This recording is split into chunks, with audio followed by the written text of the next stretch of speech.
And welcome back to the Young Dad Podcast. Whether you're outside grilling, mowing the lawn, maybe you're inside changing dirty diapers or chasing those little rascals around. Who knows? I don't.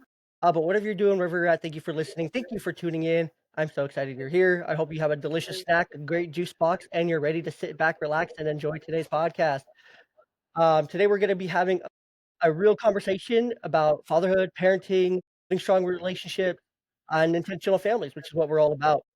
As dads, we want to raise confident, emotionally secure kids, but let's be honest, sometimes we feel like we're failing. We're trying our best, but tantrums, meltdowns, and frustration can make parenting feel like a never ending battle. And sometimes, even when you pick your battles, it's still not enough. That's why today's guest is a game changer. Meg is a parenting coach, creator of the C.L.E.A.R method. That's C.L.E.A.R,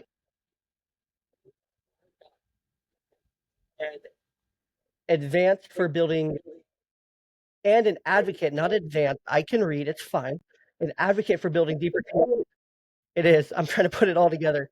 An advocate for building deeper connections between parents and kids.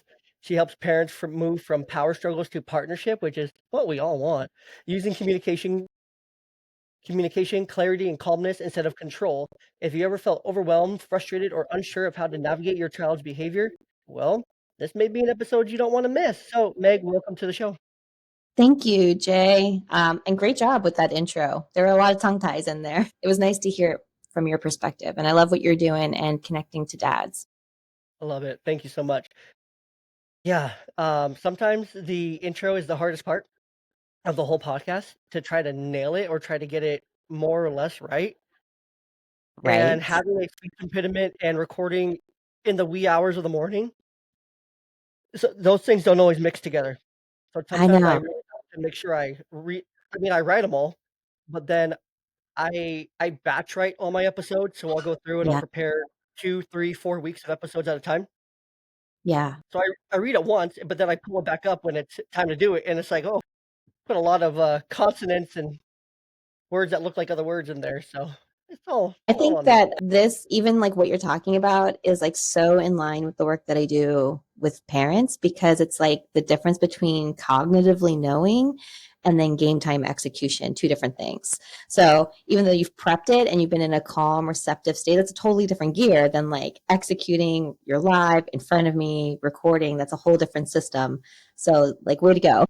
100%. No, and that's a big difference too, right? Like, I was an athlete growing up, and, you can practice all you want, you can practice for big moments but it's hard to get back to that speed, right? It's hard to get quite back to that same moment or when you're in that stress, and that's why it's so important to prepare, but if you over prepare, it still may not be enough until you're in that moment. You just have to kinda know, "Okay, what am I kinda doing here?" But, Yeah, good and enough. find safety within yourself to do that. Yeah, it's interesting that this is like where our conversation is landing because this is the topic that I teach my clients and the parents I work with. I call those Super Bowl moments, and I'm not a sports person. My husband finds it hilarious that I use this metaphor, but I think about the Super Bowl and like coming on the back hills of the Super Bowl that just happened. Those are the moments that they've prepped for, and they've prepped for off season, on season skills and drills, coaches, trainers, care, rest, like all of that goes into the execution of the Super Bowl. And as parents and as humans, we have those Super Bowl moments all the time. And oftentimes, I think that a common mistake that is quickly remedied is we wait to practice the skills and drills for the Super Bowl moments.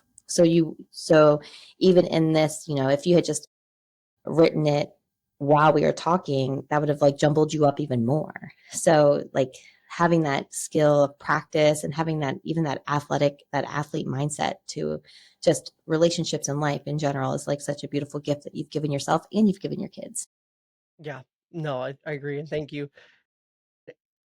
It's just about practice, right? Like, I've done 200 plus episodes. There were many episodes where I didn't prepare an intro, where I just said, "This is Meg, and she does this," kinda thing, and it's boring, and it's blah, or I've changed how I intro so many times. So, I mean, as you do over 200 plus episodes, and you change over time, but now just over practice and doing these things and doing them and doing them and doing them and being in that moment, it's like, "Okay, well, if I mess up, I know how to recover.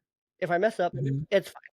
It also Mhm. helps, and this is one thing I recommend for every podcaster out there, is if you're gonna be a podcaster, especially a host, take an improv class or 2 and know, some improv and how to think on your feet and really work on those improv skills. Like, I did improv while I was in college, and it was probably my favorite part of college. It's one thing I remember the most. Don't ask me about any classes I took, but I definitely remember my improv group. We were called Hotspot, and we had shirts. They were black and they had green on them. They're really cool. I think I still have that shirt in storage. Doesn't fit anymore, but I still have that shirt in storage. And I remember the people. I remember when we would practice and get together and just how much fun we had, and we would be dunking our faces in bowls of water and just we would practice games that we weren't even gonna play on stage, and when it came to stage time, and it was so easy, right? No one was nervous. No one was, like, on edge or wasn't able to perform under the pressure just because we practiced, and we practiced, and we practiced, and we just had so much fun in practicing, and we practiced everything. We practiced the games we would play, we practiced the games we wouldn't play, and then the fun of the improv show is that when you're in the show, only your MC knows what games you're gonna play. So, even then, you don't know, so you have to, like, be prepared but not prepared and just kinda ready, and you don't know which games you're gonna play of all those games, and it's so fun, and I don't know how I got to improv here, what that was related to, but No, highly it's recommend about, improv. yeah, about thinking on your feet. And again, I think that like, again, parallels into parenting or working with kids in any capacity because, man, talk about master improvs just by nature, right? Yeah. And like that skill set that you're learning is thinking on your feet. And something that was coming up in both of your stories as an athlete and an improv um, character, actor, what are they called? Well, Improv improv, person who does improv, I wanna say improvinators. improv, like, comedian, because All like, right, improv usually comedian. performing comedy, Yeah. right? Okay. So, as both of like athlete and improv comedian, you had community and you had self reflection and you had a goal and target that you were like aspiring to and like practicing the like failure, self reflection, growth. And I think that those two components, community, shared target, and self reflections, can sometimes be the game changer of practicing quality versus practicing quantity. Because a lot of people can practice quantity, repetitions. I'm thinking of any like workout class that I've done where I've like lifted weights and like I can practice and practice and practice and be reinforcing poor form that leads to injury. Or I can get into a class with a trainer, a guide, mirrors, and start to practice slowing down and having that good form. And then that can make the whole difference of, really keeping me safe from injury and helping me progress forward and lifting heavier weights and getting stronger.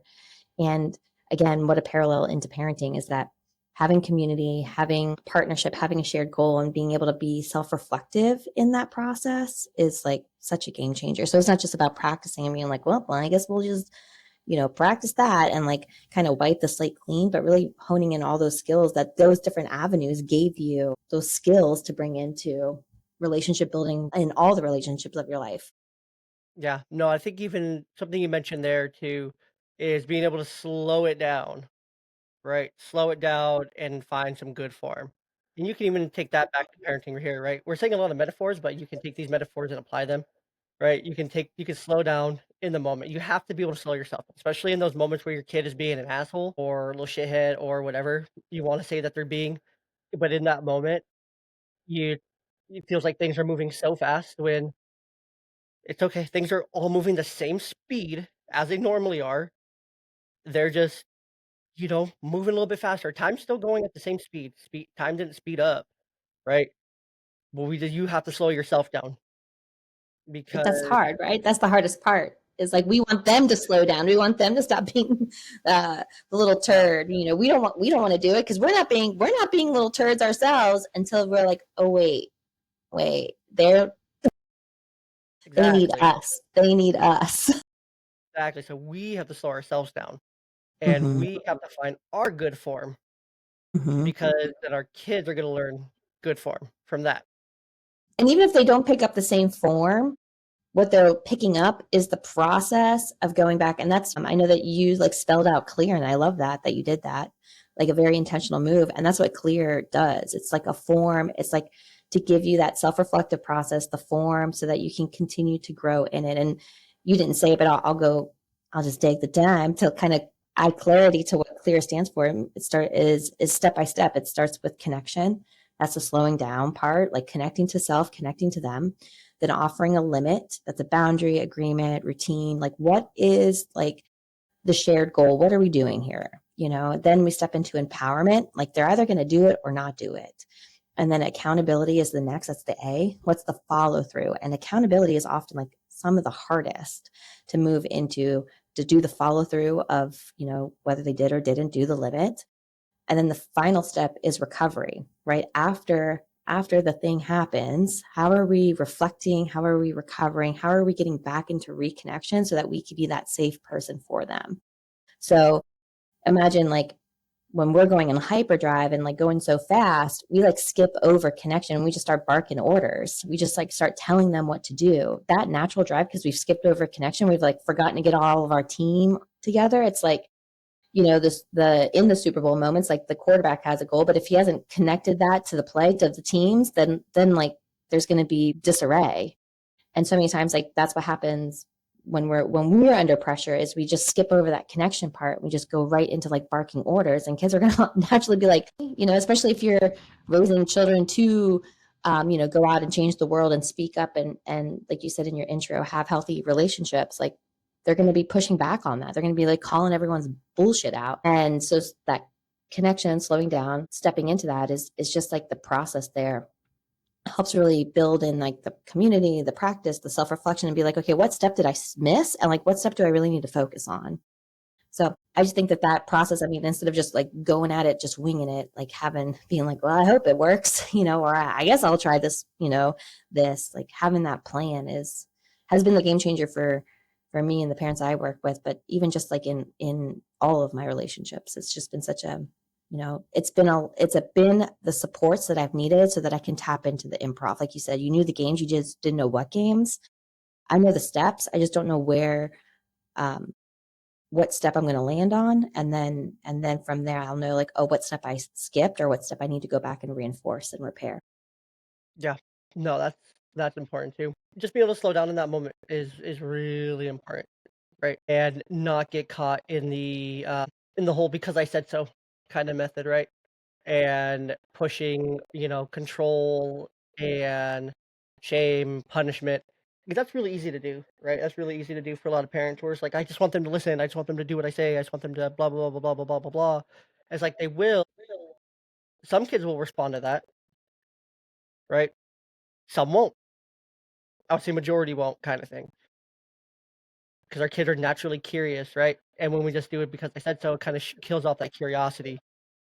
And that can be really disheartening for a kid to not Mhm. get that get an answer and understanding of why things are the way that they are, because they're trying to explore the world. They're trying to understand this whole big crazy world that they're a part of, right?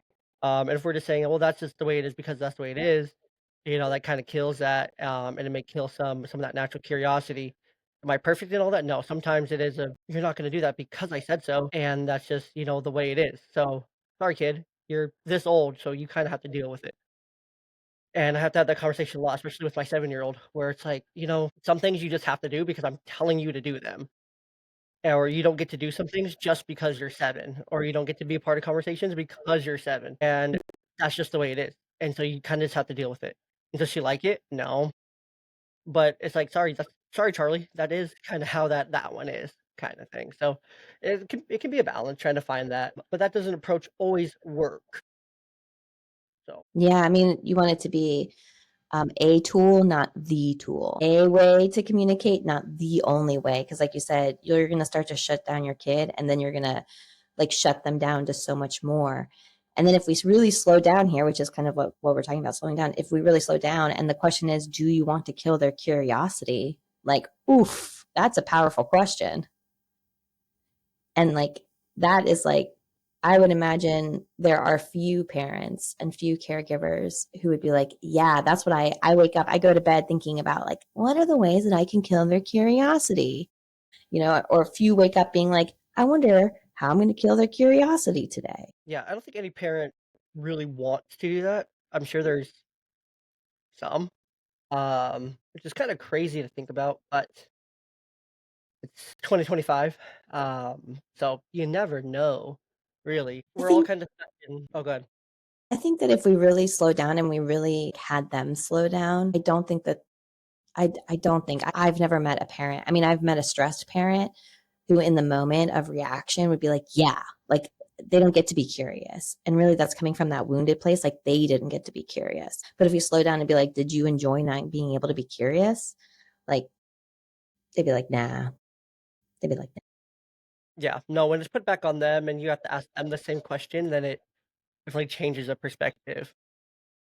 It's uncomfortable. It's uncomfortable. That's the work that I do. Like I've been called a mirror and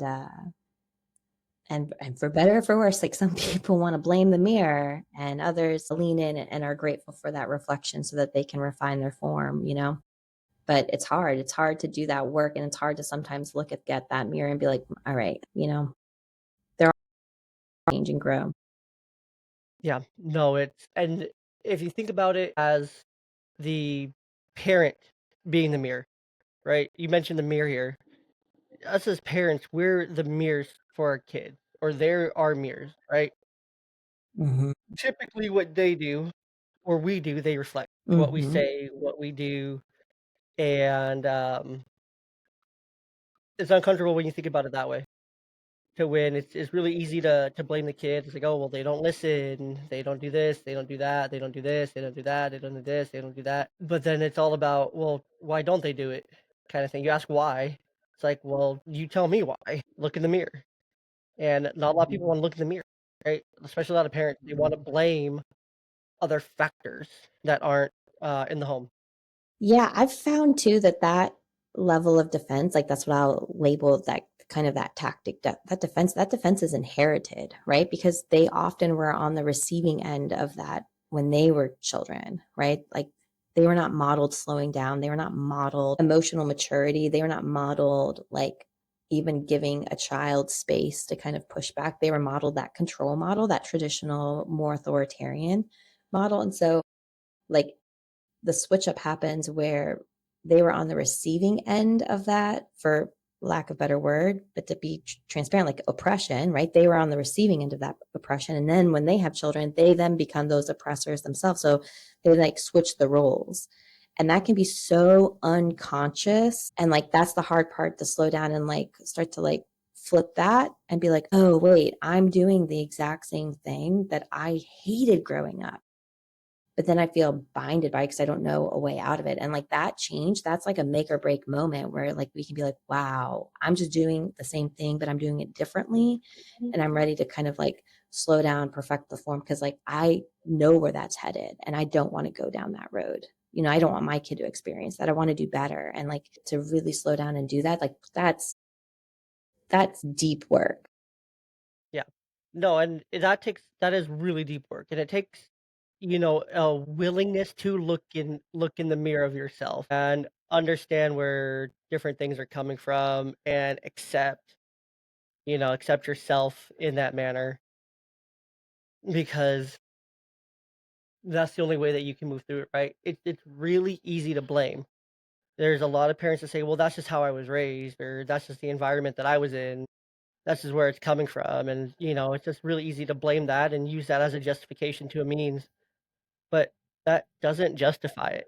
It's just like saying, "Well, because I am this horoscope sign, that justifies my shitty behavior," or it's because I'm this, it justifies my shitty behavior. Majority of people find some reason to justify their shitty behavior, right? Yeah. Not a lot of people wanna take any accountability whatsoever for the shitty parts of themselves. They wanna blame, blame, blame, blame, blame, blame, blame, and yeah, there may be some contributing factors to that, but maybe some contributing moments, things like that, but ultimately, at the end of the day, it's your responsibility. It's Yeah. no one else is gonna do it for you. No one else is gonna heal you for you. No one else is gonna offer that forgiveness to you except for you. No one else Mm. can offer that forgiveness to those others except for you. That's it. That's the only person that can do it. Only you can do that, whether you And want that's to. What you're speaking to is so on target. And as you were even talking about it, I was feeling like the heaviness because there's grief in that.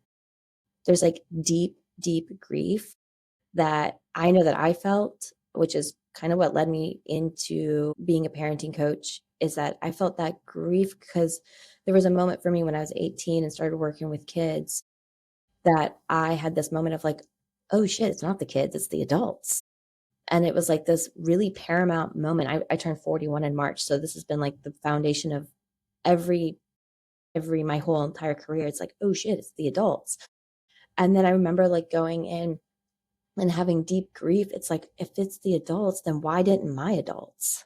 Right? Why am I 18 having this realization coming from like the cloak of like, oh, it's not the kids, it's not the kids, it's the adults. And then having this deep grief to say, like, oh, but my adults, my parents are still clouded.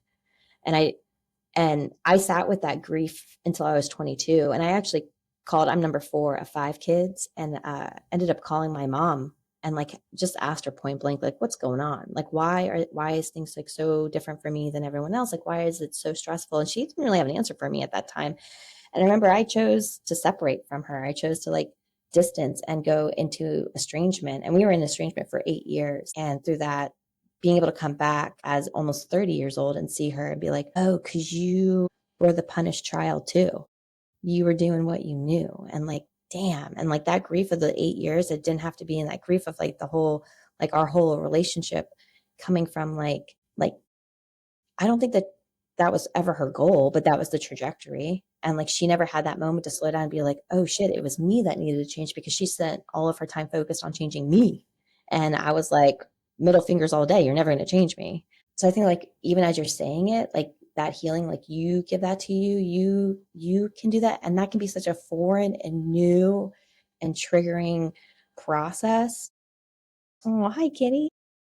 This is podcast Kitty. She likes to make an appearance. I have a snoring dog next to me, so I Yeah, love when pets join. this is her special guest appearance. I love it. But yeah, that This is deep grief work is like, gosh, that is like that's heavy. yeah. No, it is. It 100% is. It's very heavy, but you have to do it. You have to do it eventually, or you're gonna struggle with it your whole Or you life, don't. Or you or you don't do don't. it. You either do or you don't, and if you don't do it, you're gonna be fucking miserable. You're gonna be absolutely miserable. You're gonna find your whole life playing the victim, blaming others, throwing yourself pity parties. Oh, well, because this person did this person did that, this person did this person did this. Yeah, do you think I would do a podcast about parenting for 200 something plus episodes if I wasn't somewhat healed from not having a relationship with my biological mother my whole life? And then Yeah. when I was 16, she looked me in the face and said she didn't love me and wish I was never born kind of thing. And then Yeah. at that same time, I found out that she wanted to have me aborted. Do you think I'd be able to do this if I didn't come to some Yeah. kind of terms and offer some kind of Oof. forgiveness to her and myself with that, right? You know, uh, do we have a relationship today? Absolutely the fuck not. Fuck no, I'm not Yeah, gonna want that no. in my life. But that's my choice. Some people Yeah. don't want to have relationships with their biological parents, and I don't blame anyone for when they're older or, they're like, I just don't want to have a relationship with that person. It's like, okay, then don't. Like, that's your choice. That's on you. Yeah, that's You it. you have to figure out ways to live with that though. But at the end of the Yeah. day, everything we're talking about here, these choices, taking this responsibility, Mhm. offering the forgiveness to yourself, to others, understanding why these things, and I work in mental health and I hate the word trigger so damn much. 'Cause it feels like, "Oh, I'm triggered." It's like, "No, you're having a reaction. Let's figure out why you're having that reaction."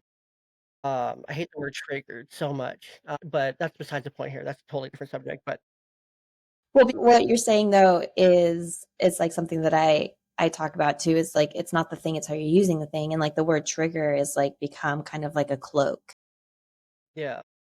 And what you're saying is like, yeah, trigger is something that's real, and you can be triggered and triggered into action. You can be triggered into eating a meal. You can be triggered into a whole bunch of stuff. The goal isn't to avoid the trigger, it's to kind of learn from the trigger and like explore it. Yeah, but it's also at the same time, like, it's all choices. It's all just choices, and we have to understand where that choice is coming from and what's behind it and, work to make different choices and correct our behaviors and our patterns and things like that. That's the most important thing here. I heard the dog. She's getting comfy, a little shaky shake. Heard the shake, the skin flapping, the dog skin flapping. You can't unhear that. You know what that sounds like. Everyone does. But no, like we're saying here, like the only person that's responsible at the end of the day is you. Like, what good does it do you as a parent or as an individual, even if you have kids or don't have kids, if you don't understand, oh, wait, shit, yeah, I am this way because that was how my environment is. I can either keep blaming the environment or I can move the fuck on and be like, yeah, my environment sucked. It was less than ideal. That sucks, but I can accept it. I can, offer forgiveness. I can offer grace to myself, because I would that wasn't in my control, but now it is in my control, and I can forgive them. I can forgive my mom. I can forgive my dad. I can forgive whoever it was, and then I Totally. can move forward, and I can try to create something. I can truly try to create something better and do things differently to break those chains or to put up a build a big old beautiful border wall in between me and that past generation that are all that coming from. And the choice is pretty simple when it comes to that. Do you want to keep carrying that? Do you want to pass that on? Jelly Roll has a beautiful song called My Cross to Carry, and this song here by Jelly Roll says that it's my cross to carry, my scars to heal. Basically saying, I don't want to pass these scars on to you. Like talking to his child, like I don't want to pass these things on to you. My cross isn't your cross to carry. Uh, the sins of like it's such a beautiful, beautiful song. I'll have to look up the lyrics here just to do it justice. Yeah, that what you're sounding like, it's like speaking from someone who's aware of the cross. And for so many, like, they're just so unaware.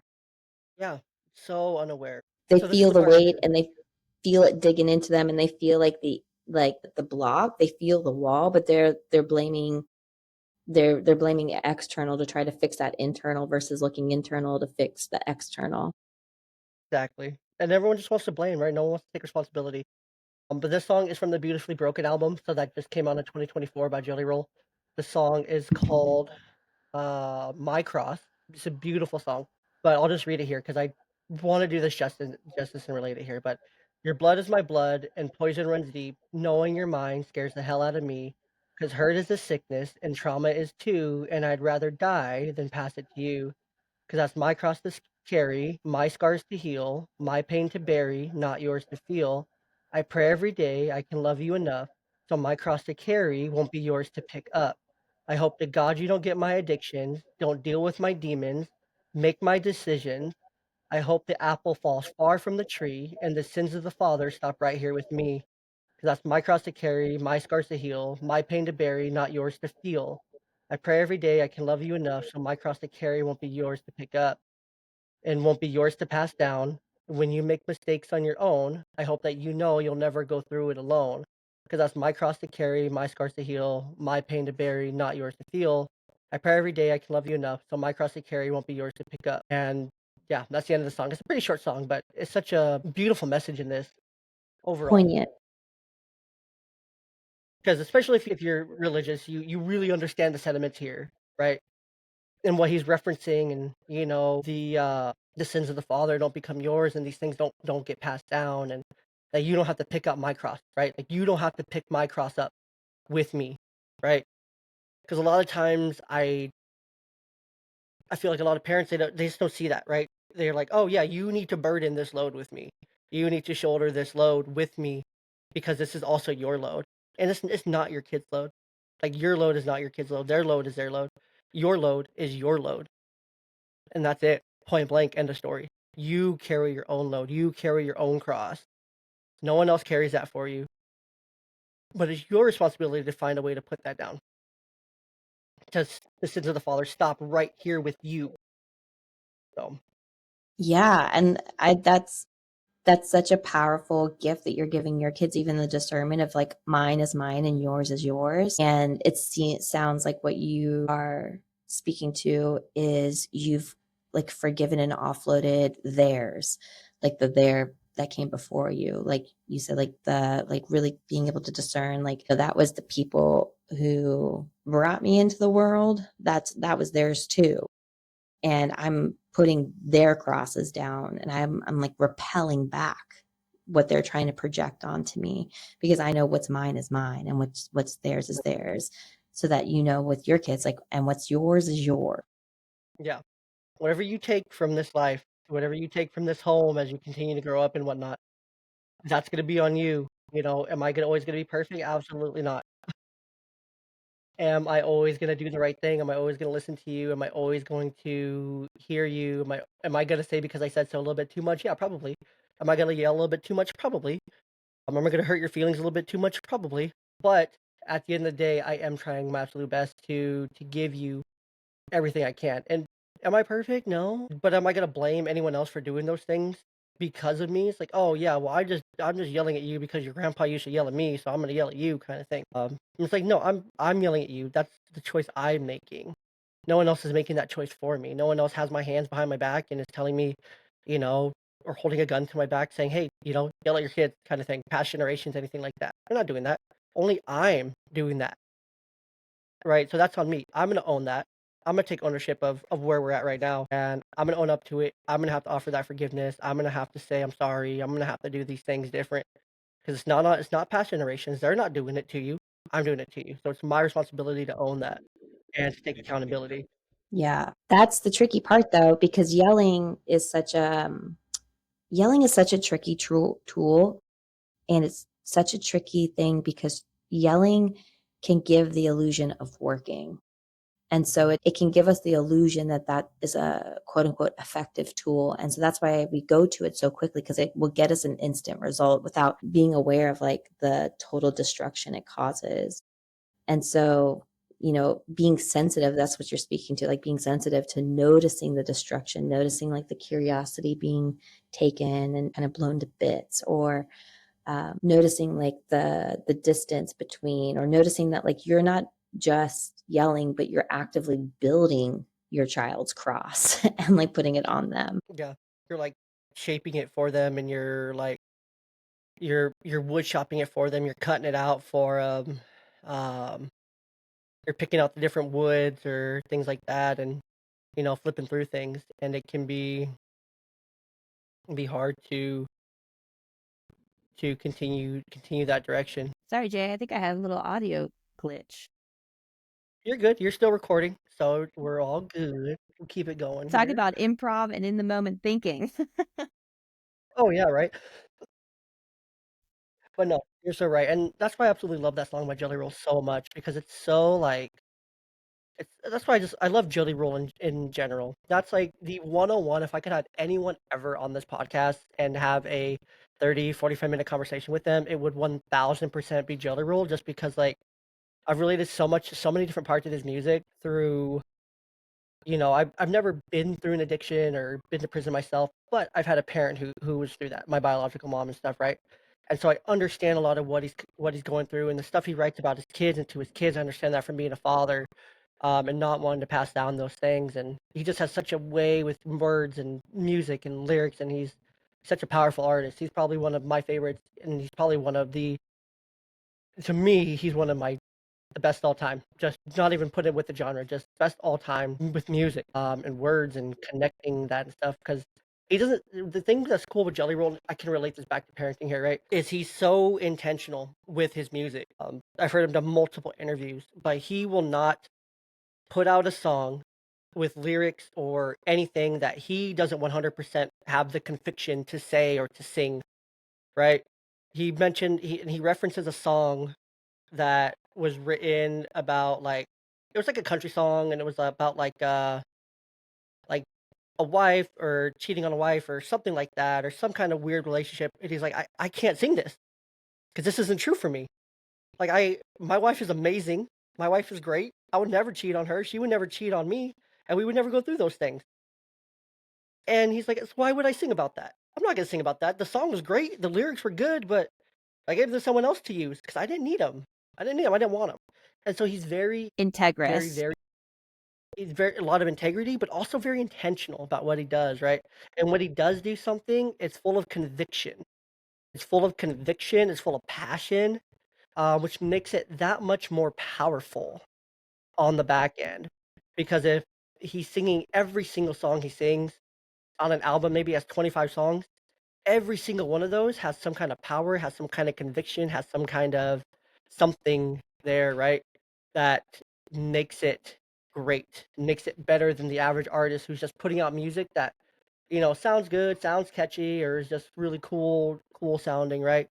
But his, you feel Jelly Roll's music. Like for me, I feel Jelly Roll's music because I get it. I've been down some of these same paths that he's relating to, but from the kid perspective, so I can put myself back in a lot of those situations. Like, man, I remember going to as a teenager going to Alateen meetings because I was trying to start to understand like the adult the addiction path of an adult kind of thing, right? And how like just going through these different things and whatnot. And it's just so powerful, but it's intentional, and we have to be intentional.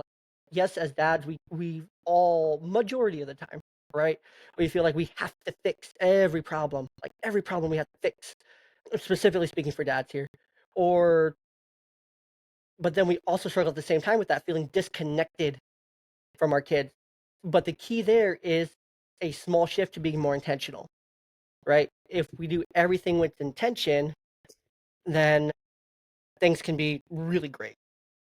Yeah, slowing down is like a big key, not to reinforce, like to circle back, but I will circle back to what we were talking about before is like it's impossible to be intentional when you are in a reactive state and you're reacting to urgency and you're reacting to those pressures, kind of like you're saying, like Jelly Roll, if he was in a place of desperation, if he was in a place of like reactive, people would give him lyrics and he'd be like, great, I will show up and I will sing it.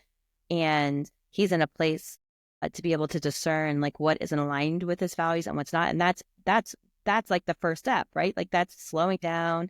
It's connecting to your values. It's having integrity. It's having like intention and being able to activate like your executive mind to even like be able to make a choice. And all of that is invisible work that just benefits not only you as the individual taking the Jelly Roll. It doesn't just benefit Jelly Roll, it benefits you as the consumer of that, you on the other end of that. And what you're speaking to, bringing it into fatherhood and being a dad is, yeah, feel the pressure and urgency and be able to slow down to be able to discern like what is my next move? What do I want to step into and what do I want to practice becoming my style, becoming my conviction, becoming my in that. And do I want it to be reactive? Do I want it to always be in this place of urgency, of this like big yelling bear? Do I want to be the stealer of curiosity? Or do I want to slow down and be like, no, I'm going to help foster that. I'm going to help slow down. I'm going to help model. I'm going to help hold. I'm going to help support and scaffold and build. And like, poof, that's a really powerful fork in the road. Yeah. No, and it's a fork that comes really early on too. Right? Uh-huh. It's a fork that comes really early on as they grow, as they get older. But it's a continual fork, right? It's a Because at continuous any fork. time, I think that's a lot of people that come to me to work. They'll say like, "Oh, my kid is 13. Is it too late?" Or I've even worked with parents whose kids were in college, and they're like, "Is it too late?" Right? And I'm like, "Nah, you're just aware of the fork."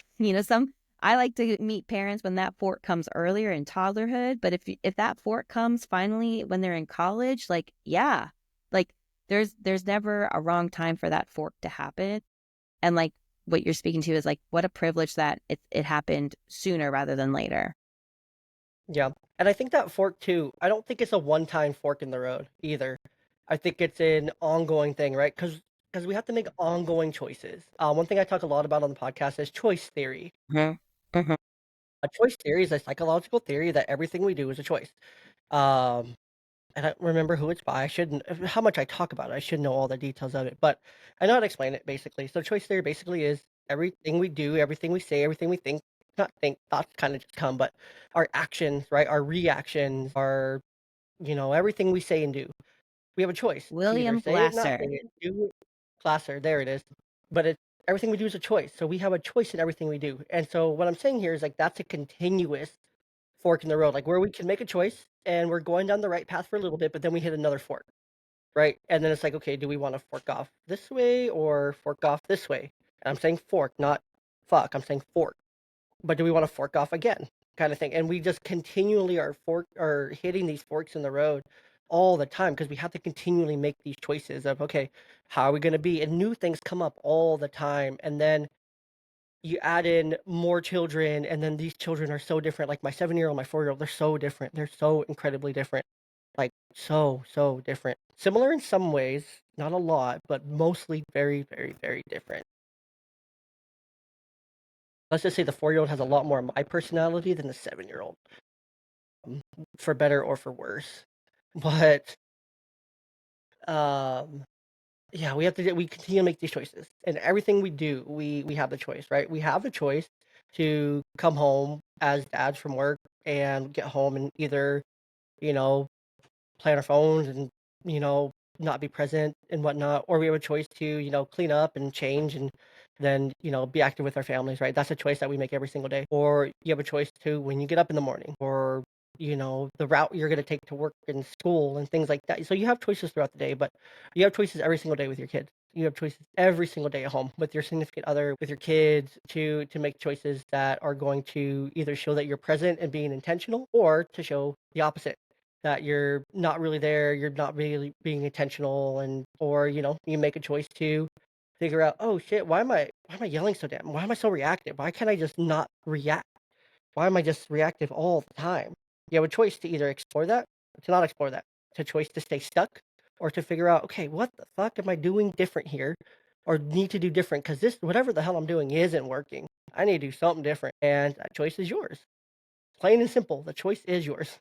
What's a empower? That's an empowered. Yeah. I bold takes, but it's a choice, right? And you think about it, you think about everything you do every single day. It's like, "Ah, well, shoot, I do, that is a choice. That's a choice. That's a choice." I think Glasser's spot on. I work in mental health, so I've studied a lot of psychology. This is probably my favorite theory because I work in behavioral health and mental health. But choices, choices, choices, choices, choices. Everything we do is a choice. If we look at it through that lens, we can put that under a microscope with our kids very easily. It's like, "Oh, you're making a good choice, you're not making a good choice. You're making a choice to listen, you're not making a choice to listen," right? We can very, very easily put that under a microscope with our kid. Very easily. But why not put yourself under that same microscope? Oh, sorry. Don't wanna strike a chord there, with some parents and call you out. Put yourself under that microscope. Look in the same mirror. The same way that you're questioning and interrogating your kids from time to time, put yourself in that same perspective. Put yourself in that same shoes. Does it feel good? No, exactly. Does it feel good to do that to yourself? What makes you think it feels good to a developing child to put that on them? That's that building that cross again, right? That's it. It's like Exactly. when we go into it, it's like, oh wait, man, and that's like the idea of like breaking cycles or healing cycles, like that's like grief work that comes into play in that Mhm. too. Is like, damn, wow, yeah, I have been, and like it's so hard. And I mean, choice is within like the E step of clear. And I think that the reason why I spelled out clear, I'll just take it because everything you're saying, like, yeah, that's the third step, that's the third step. We were raised in two steps. We were raised in limit accountability. We were raised as do as I say, or I'm going to make you do it, or I'm going to punish you to do it. We were raised in that very like, I'm going to demand something, I'm going to tell you what to do, and then I'm going to make you do it, or I'm going to punish you for not doing it. We glaze quickly over that E of empowerment, and slowing down and like focusing on the E is like, that's a foreign concept for so many, because we are used to the more punitive uh world, the more punitive outlook. And so like for many, like they're not even aware, they're still enabled into action. They're not even aware that that choice even exists. And like, what a revolutionary take to be like, oh shit, that is a choice. Like that is like, I can do something different, and then like have to face the resistance, the triggers. I know that that's a triggered word for you, but like the triggers that come up, and Yeah. like, am I going to give into them and like go back to what I was doing? Or am I going to do you want to do something wild to just like feel that? Is like, if you just like clasp your hands normal, like if you're just like to fold your hands normal, and like, if you're listening, I invite you just like interlock your fingers and hold your hands. And like, what does that feel like to you? Like, what comes up? Like my hands are clasped together? Yeah, it's like, what are you even asking me, MegAnne? Like, what is this? But if I ask you to shift your fingers now, like shift, do a little shift, Yeah, alternate. that feels weird now. Yeah, right. That's it. And that's it. And so we're Feels a little asking different. people to make a different choice. All I've done is ask you to switch your fingers, and your body Yeah. has a reaction to it because it's unknown. Your body wants to, like, for If me, it's like, yeah, different. And different is scary. It's scary. It's scary to say, I'm not going to yell anymore. It's scary to think like, oh, I need to slow down. I need to change. Like and all we've done in this exercise with our hands, some listeners have quickly like gone back. Like we go right back to what's comfortable. But like the longer we hold into this like uncomfortable, that's like the newness. That's like the form switching. That's like, oh, and that Yeah. for many people, that's danger. That's danger. And like everything that you've been speaking to is like even improv, sports, or like reflecting, like that's saying like someone giving you accountability and holding that new pose and saying, hey, it's safe. You're okay. This feels hella weird. This feels so backwards. People, your parents would be, very critical of what you're doing right now. Like you're going to give space. You're going to give your child a choice. Like you're supposed to tell them what to do. Like they're there in that like original formation of the fingers and to stay in that like weird feeling to make it feel and like let it be normal. Like that's revolutionary. And all we were doing, that body response just came from switching fingers, not doing anything else. From Yeah. two consenting adults, to the listener and like to who consented into doing that activity. All we've done is switch fingers, and now we're trying to change personalities and change how we're showing up and showing how we're changing relationships and asking us to feel things that could feel threatening, like love and closeness and connection and empowerment that could feel threatening. Like the more though that you like offload that cross and offload those and heal those wounds that pop up and start to do all that work to make that choice to like give love instead of harm, the more that like weird feeling starts to feel normal, and that weird feeling starts to feel safe for you and for your family. And like that's revolutionary work. Yeah. No, 100%. And it's gonna feel weird at first. It's gonna be difficult, but it'll be so worth it in the end. Totally worth it. So worth it in the end. And your kids and your grandkids, great grandkids, Uh-huh. all thank you for breaking those curses, and your ancestors before you will also thank you someday as well for breaking that for them. Um, in healing those parts of your bloodline, of your family. Because It'll all come full circle. just like Jelly Roll's lyrics to you, they're going to feel that conviction. They're going to feel that platform. They're going to feel that energy, and they're going to be moved from it as well. Yeah, 100%. Well, let's wrap this thing up. I just have a few Yeah. questions, a few fun, lighthearted questions, kind of bring us down a little bit. We kind of got way into the weeds there, but that's great. I love conversations like that.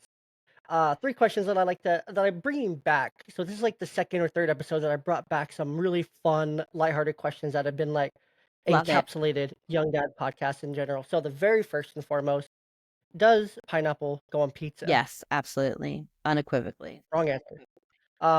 Second question here. There's only one right answer for that question, Is but it that's yes? okay. You can do no.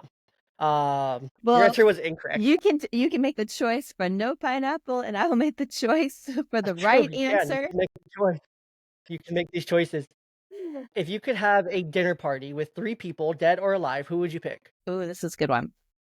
I will choose Taylor Swift. I would choose Dan Siegel, and I would choose JFK. I like it. I like it. I want to say the last time I answered this, I don't remember who I put. I for sure said Jel- Jackie Robinson. Jelly Roll. I think I would put Jelly Roll at the table this time, and I would put Jackie, Jelly Roll, and let's put Ken Griffey Jr. at the table this time. All right. Switch it up a little bit. What is your guilty pleasure food and song? Food and song. Okay, food would be chips of any kind. A chip and dip. If anything can be made into a chip and dip, I can make that dinner. Girl And dinner, yeah, love it. a girl dinner. And then song, guilty pleasure song. Oh, Cry Me a River by Justin Timberlake. Love it. A good choice. Good choice.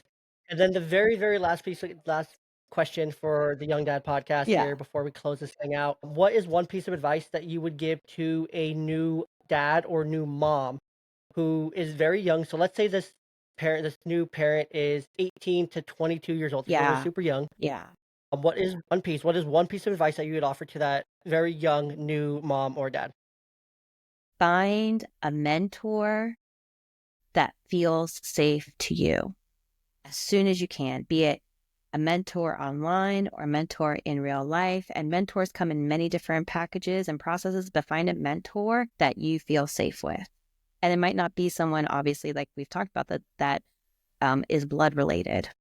It doesn't have to be. It can be. It doesn't have to be. One Uh, safe adult. Find one safe adult in your life. yep. Find the adult in the room, and go to them. Well, Meg, this has been a really fun, powerful conversation. Just, to remind our listeners, parenting isn't about perfection. It's about connection, and the choices that you make along the way. And the way that I feel like we were able to break it down has made a lot of sense for our listeners today. So I really appreciate that. I appreciate you for giving me the time and helping parents along the way, and even individuals, I think, can take away a lot from this conversation, on how to lead and move forward with confidence and clarity. For all the parents listening, if today's conversation hit home for you, don't wait. Go check out Meg's Clear Method and Coaching Program. She's helped thousands of parents just like you find peace and confidence in their parenting journey. I'll put the link in the show notes. But Meg, where could the people find you and connect with you for that? You can find me on my website at bekindcoaching.com. And I'm also on TikTok at MegAnne.Ford. So thanks. Love it. Is that See, BEKINDCOACHING.com? correct. Nice. I can spell. Love it. Well, Meg, thank you for your time. And to our listeners, Yeah, I do just thank want you. to shout out a couple things here real quick. That opening intro beat that you heard is from the Podbeat app. If you want to take your podcasting or your audio booking into a musical experience, Podbeat has you covered. You can download it for free from the App Store, and get that covered for you. It's fantastic. 1000% would recommend. It's Podbeat. They're great people. Done previous interview with them, but 1000% would recommend this platform for anyone that wants to add a little bit of extra oomph to their podcasting or to their audio booking world. And also, do just want to shout out For Fathers Apparel. If you go to the link in my bio, you see me wear the amazing Forefathers polos. They have more new polos, and more amazing things for you dads out there. They have more new Daddy and Me polo sets. So go check them out. Go and use the code Young Dad at checkout. You'll save yourself a good little chunk of change there. You can even use buy now, pay later over on uh, forfathers.com. So if that's your thing, you're into it, great. If you're not, well, just pay some cold hard cash for it. But you can save some money regardless with the code Young Dad over there at For Fathers Apparel. So go check them out. And yeah, thank you guys all for listening. Thank you for all for tuning in to Young Dad Podcast. Remember, you are worthy, you are loved, you are enough, and you are doing a great job. Until next time.